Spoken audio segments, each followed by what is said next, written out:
Hi, my name is Josh, and in the last video I did, I was talking about my first mechanical keyboard, this guy right here, the Nimbleback K61, I think it was, and what I did to it, and kind of how of a dumpster fire build it was.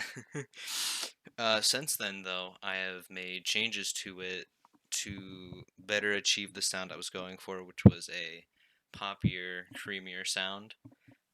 It isn't as creamy as I would like to be, but I definitely do think I helped some of the pop come out on it. What I did was I did my own mod, and I'm naming it the paper mod. Hence, you put layers of paper inside the case. What I like about it is because you can fit as like many. It can be really specific with the amount of sheets of paper you put into it, and it can still be really dense and like reduce hollowness. So I did that, and then also I am using the adjustable feet on the bottom to also raise the pitch of the keyboard. And this is the sound test of my keyboard.